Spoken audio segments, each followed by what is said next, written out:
Joe Biden came out of hiding today.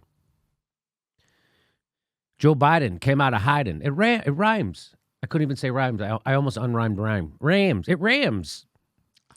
Joe Biden came out of hiding today. And who's hiding Biden? And, of course, you're just waiting for when it falls apart, right? Yes, the whole time. And so here we go. Here it falls apart. The guy can't get through a speech in his house. He can't read a speech from his house. Here we go. Ready? Beef up the number of responders dealing with these crush of cases. And in addition to that, we have to make sure that we are in a position that we are. Well, let me go to the second thing. I've spoken enough of that. The president must use the. What? Let me go to the second thing. I spoke enough about that because I lost my train of thought because this happens to me all the time. I don't know what I was saying. Beef up the number of responders dealing with these crush of cases. And in addition to that, we have to make sure that we are in a position. How does he not know what his camera shot is and that him doing this is in the camera shot? How do you not know that this is in your camera shot? How do you not know that? How do they not have a monitor there for him to see? If you're going to have a camera, there's nothing to have a monitor. I have a monitor in my fucking garage. The fucking vice president of the United States doesn't have a monitor in his house. Come on. I have 3 monitors in here. I think it's crazy that they just didn't have him do it over. Why would you keep this in? Why would you keep that? Yeah, and yes. Did they do this live? What's the benefit of airing it live? No, none. So why wouldn't you first record it and then air it? Joe 30330. But Jimmy, can I just say, didn't you get the immediate impression that he was like on slow-mo? Steph, he's constantly on slow-mo. I mean, he's constantly slurring his words. And he conflates words together, like when he said, "I'm an Biden Obama Democrat." Like he does that a lot, where he mixes 2 words together. Yes. Now I don't know. I'm not a wordologist. Wordologist. I'm no wordologist. See, that's funny on several layers because if I was a wordologist, I don't even know what the word is for wordologist. That's how much of an unwordologist. Oh, it's not right to laugh at your own joke. Oh, that's your joke, so I can laugh at it. Yes, you can. There's Joe Biden. Want to watch it again? I'm going to watch it again. Here we go. Beef up the number of responders dealing with these crush of cases. And in addition to that, we have to make sure. I think what that is hey, let's move the teleprompter along. Move the page. So I bet you they're reading from cards. Oh, you don't think they have they don't even have what I have here? You think they do? They don't even have this? Like they have millions and millions of dollars presidential campaigns. Why wouldn't you have a teleprompter at his house during COVID-19? Because they don't have an Arno. Because they don't have an Arno, I guess. You can't hire a tech guy. You're the vice president of the effing United States. Here we go.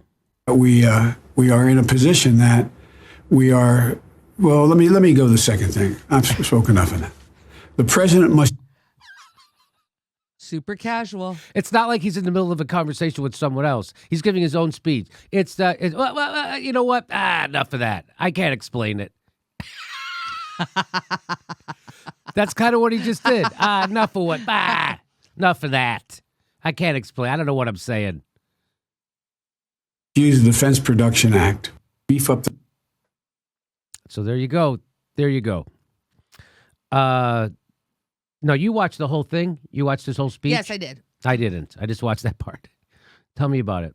Well, he says he first started by saying that we're going to get through this. Americans are strong. We went through World War I. We went through World War II. Okay. And I was like, wow. And then he did a reference All to those Lincoln. Did you catch that one? No. That was crazy. And then he talked about how Trump has to really start not it's not Trump's fault that we have the coronavirus, but he could have done a lot more. But what I found after watching the whole thing, and are you going to show Nancy Pelosi? Yes. Okay. I found that, he didn't have a lot of specifics. He had a lot of things that, ideas, but no specifics. I mean, for somebody who's been MIA all weekend long, you thought this would be shorter, tighter, and more leadership quality. This guy seems like a soft-spoken consultant for you. He doesn't seem like the guy to lead us through a crisis. I'll tell you that. He tells Trump to behave like a president. When I saw that moment where he said Trump should behave like a president, I'm wondering, at any point did anybody who wrote this for him think that maybe he should say, as president, I would be exercising this authority? So that's my take. Yeah. Okay. So there you go. Some more. I'll watch it one more time. Beef up the number of responders dealing with these crusher cases. And in addition to that, we have to make sure that we are in a position that we are. Well, let me go to the second thing. I've spoken enough of that. The president.